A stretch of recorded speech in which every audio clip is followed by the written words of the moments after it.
El 7 de diciembre de 1941, desde su oficina en Tokio, el almirante Isoroku Yamamoto observaba las celebraciones en las calles mientras se difundían noticias del ataque a Pearl Harbor.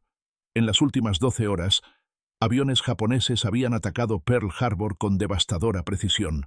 8 acorazados dañados o hundidos, 2.400 estadounidenses muertos, 350 aviones destruidos. El ataque había sido una obra maestra táctica, pero Yamamoto, a diferencia de sus colegas que celebraban, estaba consumido por el temor en lugar del triunfo. Había pasado años en Estados Unidos, más tiempo que cualquier otro oficial militar japonés de alto rango de su generación. Había caminado por las acerías de Pittsburgh, donde los altos hornos producían más acero en un solo día que algunas fábricas japonesas en un mes. Había recorrido las interminables fábricas de automóviles de Detroit, presenciando líneas de ensamblaje que producían vehículos con precisión mecánica que la industria japonesa no podía igualar. Sabía lo que sus colegas se negaban a creer. Estados Unidos poseía una capacidad industrial que desafiaba la comprensión japonesa, y este ataque desencadenaría la movilización industrial más rápida en la historia humana. El colapso de los supuestos estratégicos japoneses comenzó con un discurso presidencial. El 6 de enero de 1942, 30 días después de Pearl Harbor, el presidente Franklin Delano Roosevelt se presentó ante el Congreso para anunciar objetivos de producción que los oficiales de inteligencia japoneses descartarían como propaganda. 60.000 aviones en 1942 y 125.000 en 1943, 45.000 tanques en 1942 y 75.000 más en 1943, 20.000 cañones antiaéreos en 1942 y 35.000 en 1943, 6 millones de toneladas de barcos mercantes en 1942 y 10 millones en 1943. Para poner esto en contexto, Japón había producido aproximadamente 5.000 aviones en 1941, mientras que Estados Unidos había construido cerca de 19.000 aviones militares ese mismo año, casi 4 veces la producción japonesa, incluso antes de que comenzara la movilización. Roosevelt exigía aumentos de producción que empequeñecerían cualquier cosa que el mundo hubiera visto jamás. El almirante Yamamoto había advertido sobre esta posibilidad. En 1941, meses antes de Pearl Harbor, le dijo al primer ministro: «Si se nos ordena hacerlo, puedo garantizar pelear duro durante los primeros 6 meses, pero no tengo absolutamente ninguna confianza en lo que sucedería si continuara durante 2 o 3 años». El Estado Mayor del Ejército había descartado su precaución como debilidad. Creían que la sociedad estadounidense era demasiado blanda, demasiado dividida, demasiado decadente para movilizarse para la guerra total. Estaban catastróficamente equivocados. En semanas después de Pearl Harbor, la máquina industrial estadounidense comenzó una transformación que reescribiría las reglas de la guerra moderna. La Junta de Producción de Guerra se estableció el 16 de enero de 1942, exactamente 40 días después del ataque. La velocidad de conversión asombró incluso a los observadores estadounidenses. General Motors produjo su último automóvil civil el 10 de febrero de 1942, 64 días después de Pearl Harbor. A la medianoche, la misma línea de ensamblaje estaba siendo reconfigurada para la producción de tanques. Para el 1 de marzo, la enorme planta Willow Run, cerca de Detroit, construida por Ford para fabricar bombarderos B-24 Liberator, había comenzado la producción. En su pico de producción, Willow Run producía un bombardero completo cada 63 minutos. Ford, Chrysler, Studebaker, Packard, todos los principales fabricantes de automóviles en Estados Unidos cesaron completamente la producción civil. Estas fábricas, que habían producido 4.5 millones de automóviles en 1941, producirían exactamente 0 vehículos civiles durante toda la guerra. En cambio, construyeron tanques, motores de aviones, proyectiles de artillería, ametralladoras y vehículos militares en cantidades que los planificadores japoneses habían calculado como matemáticamente imposibles. La escala de la producción estadounidense comenzó a superar las expectativas japonesas casi de inmediato. En 1942, las fábricas estadounidenses produjeron 47.000 aviones militares, quedándose cortas del ambicioso objetivo de Roosevelt de 60.000, pero aún así casi 10 veces la producción anual de Japón. Para 1943, la producción alcanzó 85.000 aviones. Para 1944, la producción de aviones estadounidenses alcanzó su punto máximo con 96.000 unidades.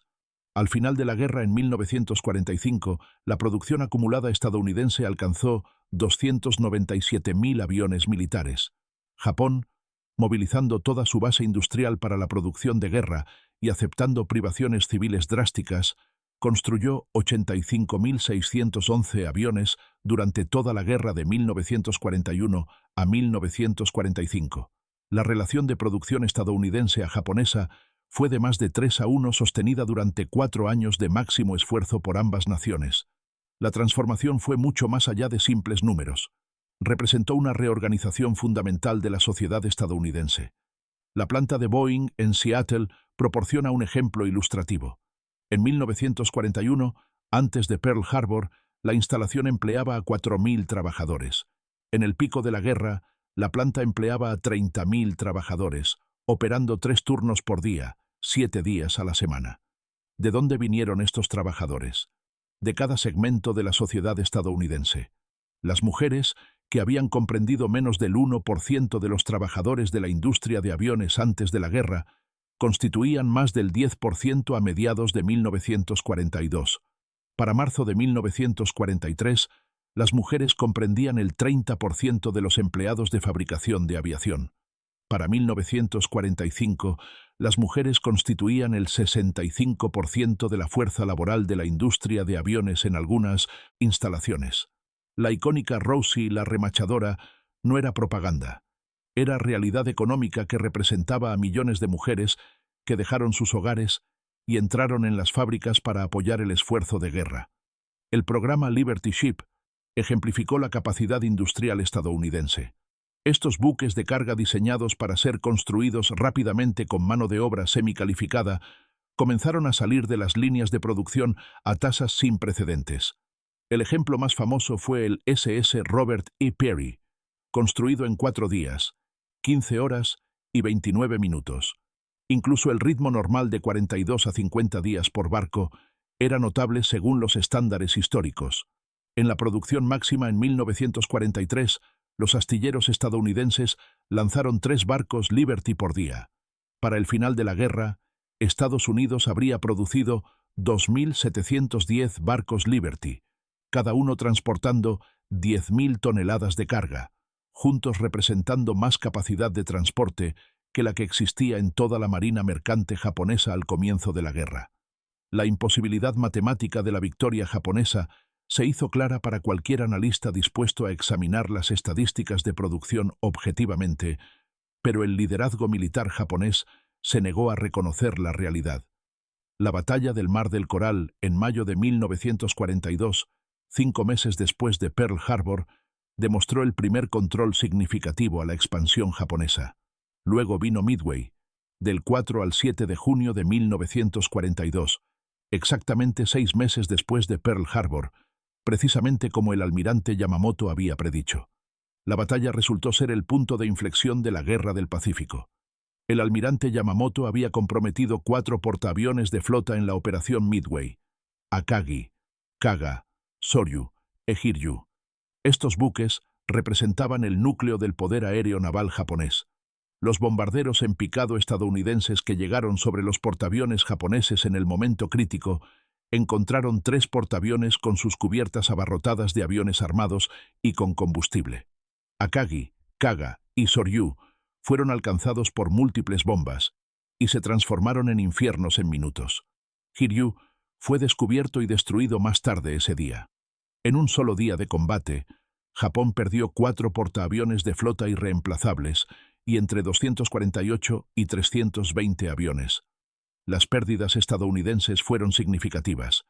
El portaaviones Yorktown fue hundido, pero las matemáticas estratégicas eran lo que importaba. Estados Unidos perdió un portaaviones, Japón perdió 4. Estados Unidos podía reemplazar portaaviones más rápido de lo que Japón podía entrenar pilotos para volar desde ellos. En los 3 años siguientes a Midway, de junio de 1942 a junio de 1945, Japón completaría 6 nuevos portaaviones. Estados Unidos completaría 17 portaaviones clase Essex durante el mismo periodo, cada uno más grande, más rápido y más capaz que sus contrapartes japonesas. La disparidad se extendió a todas las categorías de producción de guerra. Estados Unidos produjo 86.000 tanques durante la Segunda Guerra Mundial. Japón produjo aproximadamente 6.500 tanques durante el mismo periodo, la mayoría tanques ligeros inadecuados para el combate contra los medianos estadounidenses. Las fábricas estadounidenses construyeron 2 millones de camiones militares durante la guerra.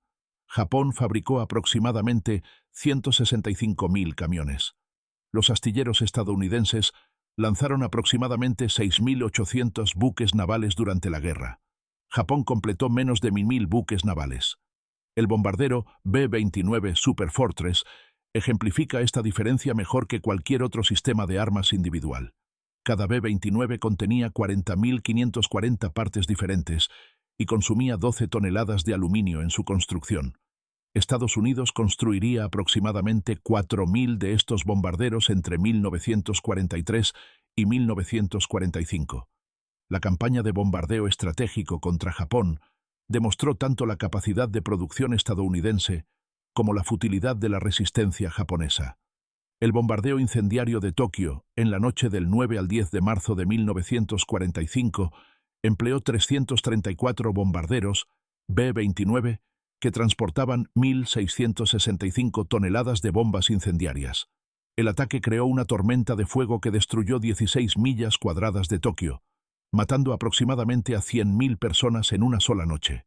El papel de las mujeres en la producción estadounidense merece énfasis particular porque representó una movilización social que los planificadores japoneses no habían anticipado y no podían replicar.